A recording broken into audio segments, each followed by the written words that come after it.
Morning everyone, welcome to your English class. These days in English we are doing comprehension.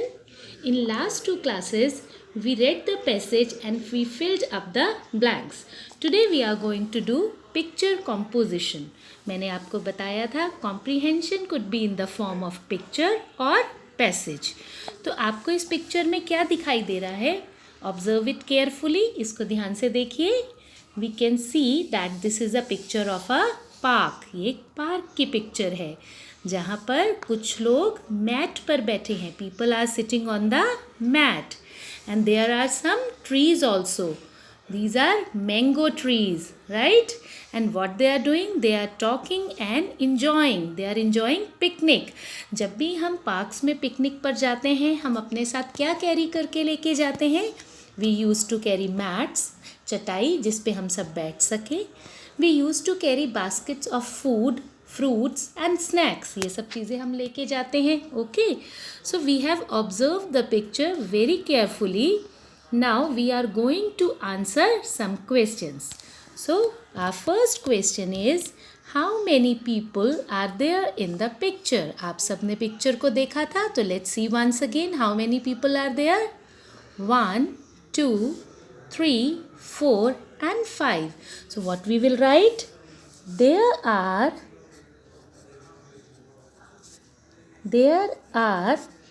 5 people. हम 5 लोगों के बारे में बात कर रहे हैं. That's why we are using are. There are 5 people in the picture, right? I have started the sentence with capital letter and I'll end it with full stop. Where are they sitting? This is our next question. तो let's see the picture. आप सब देख चुके हैं. They are sitting in the park. और अगर आप लिखते हैं they are sitting on the mat, वो भी ठीक होगा. It's up to you. How will you answer? We will write they are sitting in the park. अगर आपके पास किसी का फ़ोन आए, आप कहाँ बैठे हो, तो आप ये तो नहीं बोलोगे ना चटाई पर बैठे हैं, हम पार्क में बैठे हैं. तो ज़्यादा अप्रोप्रिएट आंसर है आपका they are sitting in the park. And अगर हम इनको ऐड करना चाहें, they are sitting in the park on the mat. Mat के ऊपर बैठे हैं. What are they doing in the park? Let's see. What are they doing? क्या लिखना चाहेंगे आप लोग?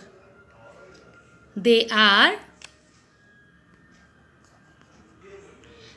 Are enjoying.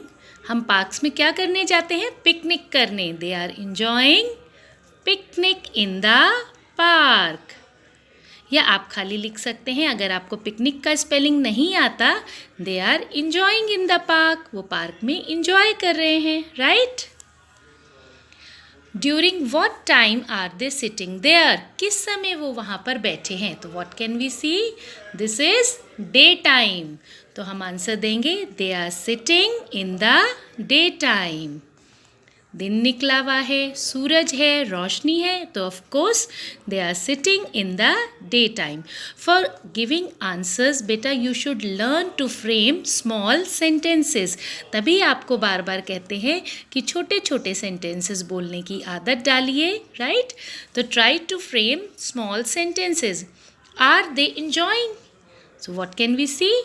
अगर वो पार्क में पिकनिक कर रहे हैं, खुश हैं, तो of course they are enjoying. आप आंसर क्या देंगे? Yes, they are enjoying. By mistake they का टी कैपिटल बन गया है. We will do it small. Yes, they are.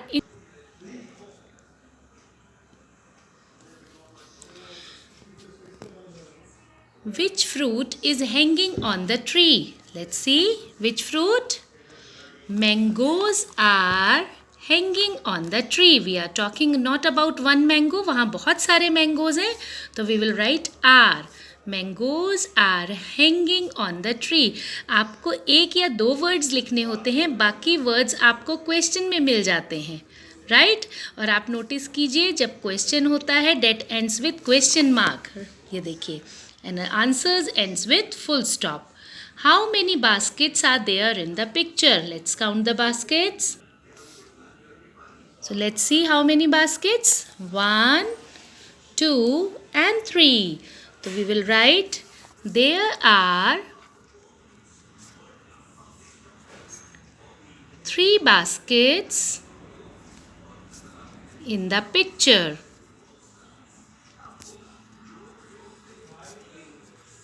बेटा इसको देख के घबराएंगे नहीं कि आंसर्स तो अपने आप लिखने पड़ रहे हैं। अगर आप छोटे छोटे सेंटेंस बनाने की कोशिश करेंगे, आप थोड़ा सा भी लिखेंगे तो आपका आंसर कंसिडर किया जाएगा। बट समझने की कोशिश कीजिए, समझ के आंसर देने की कोशिश कीजिए। Is it raining in the picture? आपको क्या दिखाई दे रहा है? Is it raining? Yes it is raining. है क्या बारिश? नो, हमारा आंसर होगा no it is not raining in the picture. जब हम येस लगाते हैं तो हम नॉट नहीं लगाएंगे, नो के साथ नॉट लगता है। No it is not. आगे देखिए, रेनिंग इन द पिक्चर हमें क्वेश्चन में मिल गया है। No it is not raining in the picture. We will end it with full stop. Now moving to the next part, read the following passage. अभी क्या था? हमने पिक्चर कॉम्पोजिशन किया। अब क्या है? हम इस पैराग्राफ को रीड करेंगे, इसको अच्छे से समझेंगे और इससे रिलेटेड नीचे क्वेश्चंस के आंसर्स देंगे। So let's start. Once in a jungle, the king lion caught the mouse with his paws. एक बार जंगल में, जो जंगल का राजा है कौन होता है? लायन। उसने एक चूहे को पकड़ लिया अपने पंजों से। What are paws? पंजे, आप देख सकते हैं पिक्चर में। But before he could eat him, पर उससे पहले वो उसको खा पाता, the mouse pleaded means request. Mouse ने उससे रिक्वेस्ट की, किंग, ओ किंग, राजा, ओ राजा, please don't kill me, and in return of this favour I will help you one day. उसने बोला प्लीज़ मुझे मत मारो और इसके बदले में मैं तुम्हारी किसी दिन ज़रूर मदद करूँगा, तुम्हें मैं ये फेवर करूँगा। The lion was surprise by the idea and let him go. उस समय लायन उसके आइडिया से एक बार चकित तो हुआ कि ये मेरी कैसे मदद कर चकित तो हुआ और उसको जाने दिया। A few days later, कुछ दिनों बाद, later means बाद में, the lion was trapped in a net by some hunters. Lion को कुछ शिकारियों ने अपने जाल में फंसा लिया। लायन पकड़ा गया। The lion roared for help. शेर जोर जोर से मदद के लिए दहाड़ने लगा। रोर, लायन की साउंड क्या है? रोर। तो वह जोर जोर से दहाड़ने लगा। Then the mouse came and gnawed the net of him and set him free. उसकी आवाज़ सुन के वहाँ वो चूहा आ गया और उसने अपने नोकीले दांतों से नेट, जो जाल था, काट दिया और शेर को आज़ाद करा दिया। फ्री मीन्स खोल दिया। The lion was thankful and two became very good friends. जो लायन था वो बहुत थैंकफुल हुआ, उसने उसका धन्यवाद किया और वह दोनों बहुत अच्छे फ्रेंड्स बने। तो आपको पैसेज समझ आया? तो let's move to our question answers. Who caught the mouse? आप बताइए, माउस को किसने पकड़ा? इसका आंसर क्या होगा? The lion caught the mouse. देखिए आंसर बन गया। लायन ने चूहे को पकड़ा। The lion caught the mouse. Next one, how did the mouse help the lion to escape? अगर मैं आपसे पूछूंगी, आप बोलोगे मैम उसने जाल काट दिया, ठीक है, लेकिन अगर हम पैसेज में जाएंगे तो आपने वर्ड सीखा था नॉट द नेट, है ना? उसने अपने नोकीले दांतों से नेट को काट दिया था। तो हम क्या लिखेंगे? The mouse not the net. इसका मीनिंग क्या हुआ? चूहे ने जाल काट दिया। और आप आगे हिंदी में क्या बोलोगे? चूहे ने जाल काट दिया और लायन बच गया। Gnawed the net and help the lion to escape.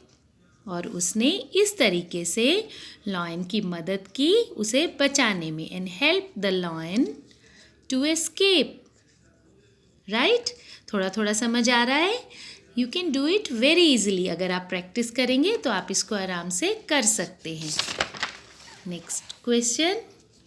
How was the lion trapped? Let's move back to the passage once again. Lion कैसे पकड़ा गया था? बताइए बताइए.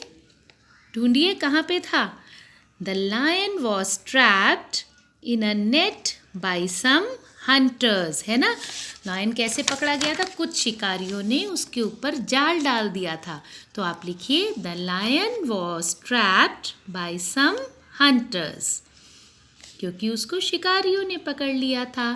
The lion was trapped by some hunters.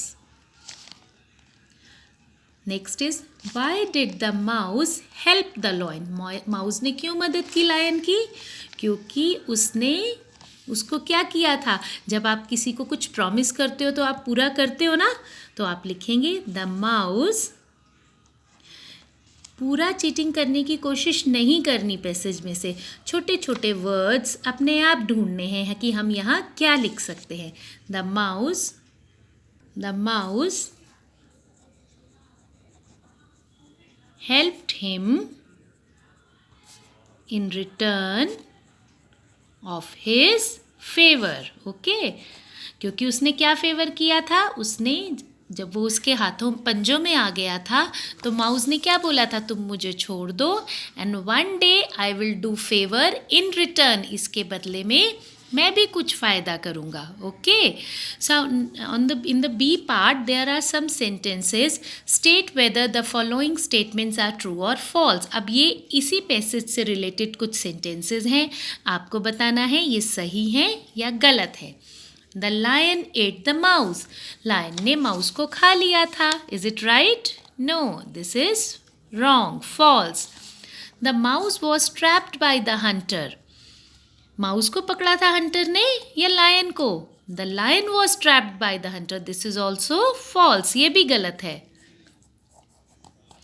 The lion and the mouse became good friends. दोनों अच्छे दोस्त बन गए थे. True.